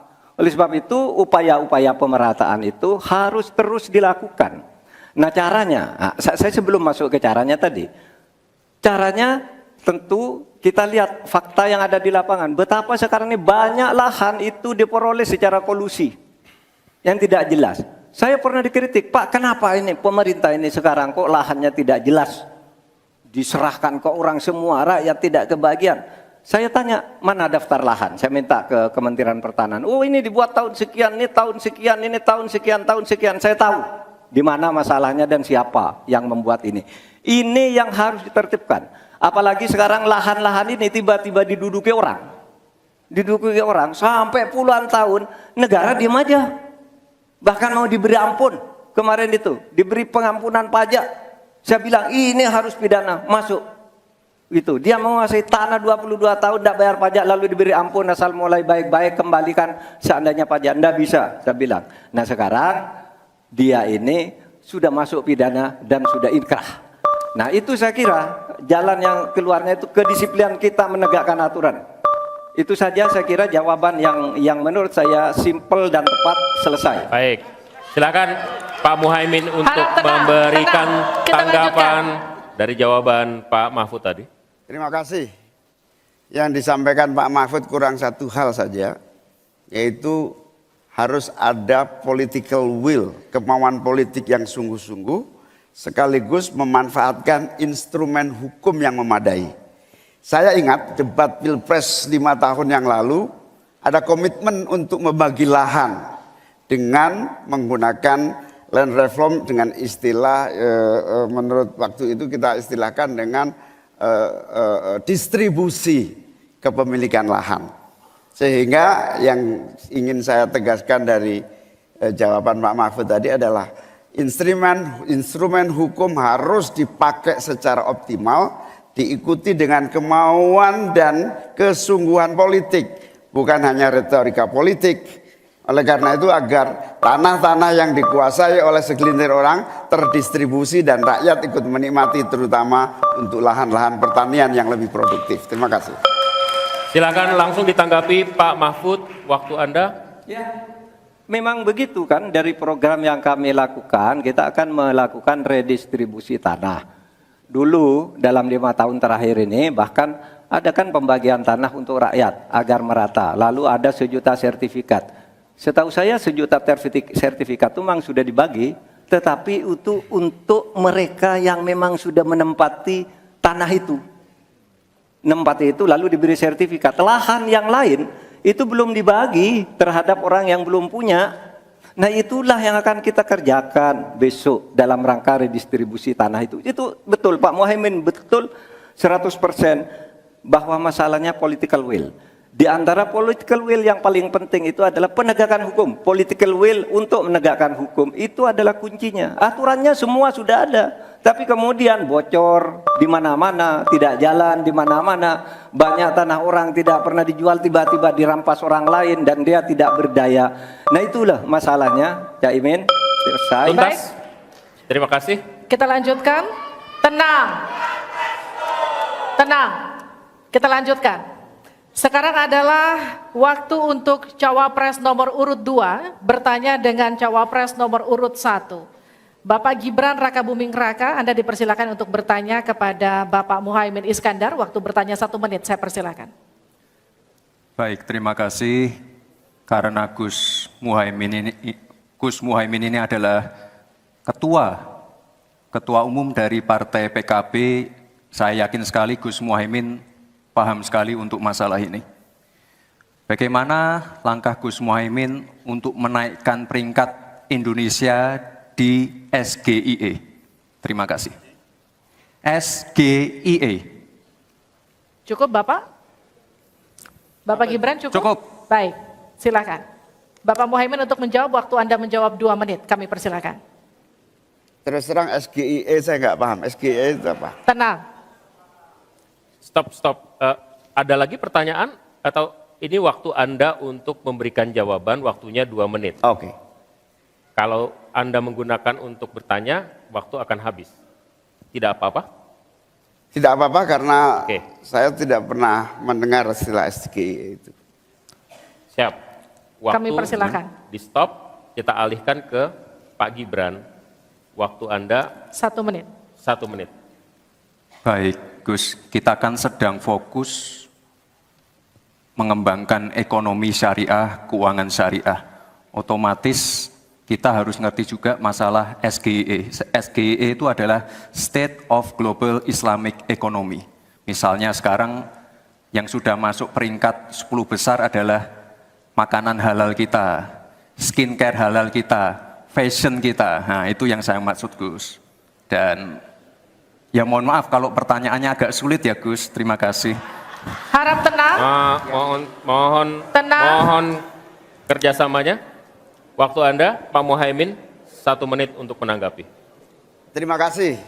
Memang pertanyaan ini sungguh penting karena Indonesia dengan jumlah umat Islam yang terbanyak di dunia, sekaligus bukan saja sebagai pasar ekonomi syariah, pasar pariwisata halal, pasar perbankan syariah, tetapi sekaligus punya potensi menjadi pusat ekonomi syariah dunia. Nah, posisi kita yang masih di bawah ini membutuhkan langkah-langkah penting agar yang disebut SGE ini menjadi kita menaikkan peringkat kita. Ada beberapa hal yang bisa kita lakukan. Yang pertama, yang harus dilakukan pemerintah adalah menyiapkan seluruh perangkat regulasi agar tumbuh kembang seluruh industri halal, termasuk bagaimana membantu sertifikasi secara murah bahkan gratis, terutama bagi UMKM kita. Habis waktunya, kita berikan aplaus terlebih dahulu kepada 3 calon wakil presiden yang sudah berinteraksi. Boleh dong, kalau ada berikan waktunya kita apresiasi. kasih apresiasi yang meriah. Untuk ketiga cawapres malam hari ini yang telah melakukan sesi tanya jawab dan juga saling menanggapi. Sudah ada Baik. 3 fase yang kita lewati, menyampaikan visi dan kemudian Harap tenang. program kerja, kemudian menjawab pertanyaan dari panelis dan berinteraksi satu sama lain. Masih ada 1 sesi lagi yang kita sisakan, memberikan pernyataan penutup. Tapi itu nanti kita tahan dulu, kami akan kembali di debat kedua calon wakil presiden pemilu 2024. Anda kembali bersama kami di debat kedua calon wakil presiden pemilu 2024. Ini adalah segmen terakhir di debat kedua malam hari ini. Ya, di sesi ini sebelumnya kita undang untuk hadir di depan podium Pak Kami Muhaimin, undang kembali. Pak Gibran. Kami masih menunggu Pak Mahfud. Silakan maju ke podium. Silakan. Pak Mahfud nampaknya berganti pakaian. Baik, kita tunggu. Ini adalah sesi terakhir di mana kita akan, mohon tenang. Harap tenang. Di sesi ini kita akan dengarkan pernyataan terakhir, closing statement, pernyataan pamungkas yang disampaikan oleh calon wakil presiden yang sudah berdebat malam hari ini dengan berbagai topik dalam topik besar ekonomi. Kesempatan pertama kami berikan kepada calon wakil presiden nomor urut 1 Bapak Muhaimin Iskandar untuk menyampaikan pernyataan penutup. Waktu Anda 2 menit. Terima kasih. Sarung adalah simbol kesetaraan dan keadilan. Sarung itu lembut, tapi di tangan orang yang baik bisa jadi selepet atas ketidakadilan dan kecurangan. Yang tidak ada dalam kebijakan ekonomi kita saat ini adalah keberanian untuk mewujudkan aturan main yang adil dan keberanian untuk berpihak kepada rakyat. Itulah kenapa kami menggagas Slepetnomics sebagai solusi ekonomi kita. Segala ketidakadilan kita selepet. Slepetnomics adalah gagasan ekonomi yang sudah diuji oleh para pakar dan berbasis pada pengalaman batin dan juga pengalaman rasa. Ke depan, proyek yang menyedot begitu banyak uang rakyat hanya untuk memenuhi selera tertentu, kita harus selepet. Kita hadirkan perubahan berupa pemerataan dan pembangunan kota-kota dan desa-desa di seluruh Indonesia. Ke depan, kecurangan pembuat aturan yang merangkap sekaligus pemain bisnis harus kita selepet. Kita bangun kesetaraan bagi semua pelaku usaha untuk maju bersama. Dengan Selepetnomik kita pastikan pembangunan ekonomi Indonesia dikerjakan pakai hati, pakai otak. Sekali lagi, pembangunan Indonesia dilaksanakan pakai hati, pakai otak. Mari kita berdoa, semoga insya Allah saya dan Mas Anies memimpin Indonesia. Kita kerjakan pembangunan dengan menggunakan pakai hati, pakai otak. Semoga kita senantiasa diberi kekuatan untuk mewujudkan perubahan bagi bangsa kita. Amin. Baik. Ingin dimanfaatkan waktunya cukup Bapak? Kita lanjutkan ke calon wakil presiden nomor urut 2, Bapak Gibran Rakabuming Raka untuk menyampaikan pernyataan penutup. Waktunya 2 menit, kami persilahkan Bapak.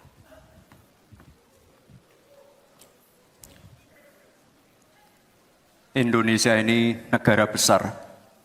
Kita harus bersyukur di tahun 2020 sampai 2030 nanti kita akan mendapatkan bonus demografi.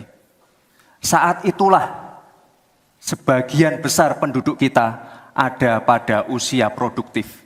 Ini kesempatan kita untuk meningkatkan produktivitas nasional. Peluang untuk menuju Indonesia emas makin terbuka lebar. Tapi Bapak Ibu yang saya hormati, teman-teman sesama anak muda, ingat, kesempatan ini hanya datang sekali. Kesempatan ini tidak akan terulang lagi. Untuk itu kita harus kerja keras, kerja fokus, berani melakukan lompatan. Saya ucapkan terima kasih kepada Pak Prabowo yang sudah memberikan saya kesempatan untuk ikut andil dalam kontestasi ini. Saya sangat bangga sekali saya menjadi bagian dalam perjalanan menuju Indonesia emas. Saya ucapkan terima kasih juga Prof. Mahfud, Gus Muhaimin. Saya sangat senang sekali bisa satu panggung dengan orang-orang hebat seperti ini. Senang sekali anak muda bisa bertukar pikiran dengan ketua umum partai dan seorang profesor. Sekali lagi, terima kasih. Anak-anak muda harus saling mendukung, anak-anak muda harus saling bergandengan tangan. Saya yakin Indonesia emas bisa tercapai. Terima kasih. Wassalamualaikum warahmatullahi wabarakatuh. Selamat Natal dan Tahun Baru. Baik, terima kasih. Harap tenang, kita Masih melanjutkan. dalam sesi, mohon tenang, waktu belum selesai. Kami persilakan selanjutnya calon wakil presiden nomor urut 3 Bapak Mahfud MD untuk menyampaikan pernyataan Saudara-saudara seluruh bangsa Indonesia, kami Ganjar dan Mahfud ingin memastikan untuk menyelenggarakan negara yang bersih melalui penegakan hukum tanpa pandang bulu. Ganjar Mahfud menyiapkan 21 program unggulan senilai 2.500 triliun rupiah selama 5 tahun, yaitu 1. 17 juta lapangan kerja, 1 desa, 1 fasket, 1 nakes, 3 uang saku kader posyandu, 4 10 juta hunian, punya rumah semudah punya motor, 5 sekolah dapat gaji, lulus pasti kerja, 6 1 keluarga miskin, 1 sarjana, 7 perempuan maju, 8 buruh naik kelas, 9 kuliah gratis untuk anak prajurit dan bayangkara, 10 mudah berusaha termasuk UMKM dan koperasi, 11 masjid sejahtera, pengurus masjid terlindungi, 12 guru ngaji dan guru agama lain digaji, pasokan pangan aman, harga enak di kantong, lansia bahagia, anak cucu gembira, 15 petani bangga bertani, 16 di laut kita jaya nelayan sejahtera, 17 disabilitas mandiri berprestasi, 1 desa 1 mobil akses, 18 internet super cepat, gratis dan merata. 19 bansos pasti, lanjut tapi harus tepat sasaran. 20 sikat KKN, dan terakhir KTP Sakti. Segala kebijakan pemerintah harus mengutamakan kemakmuran dan kesejahteraan rakyat, termasuk memelihara fakir, miskin, dan anak terlantar seperti ketentuan pasal 34 ayat 1 Undang-Undang Dasar. Semoga niatan baik dan keikhlasan kami mendapat ganjaran ilahi dan tercatat di Lauhil Mahfuz. Selesai. Kita berikan aplaus dan apresiasi yang paling meriah untuk ketiga calon wakil presiden kita. Saya undang Pak Muhaimin, Pak Gibran, dan Pak Mahfud untuk ada di tengah. Untuk ada di tengah lingkaran merah ini. Kami juga memohon agar Pak Anies, Pak Prabowo, dan Pak Ganjar mendampingi calon wakil presiden masing-masing. Kami persilakan para Ini adalah calon presiden. calon-calon pemimpin kita yang dapat Anda pilih nanti di tanggal 14 Februari 2.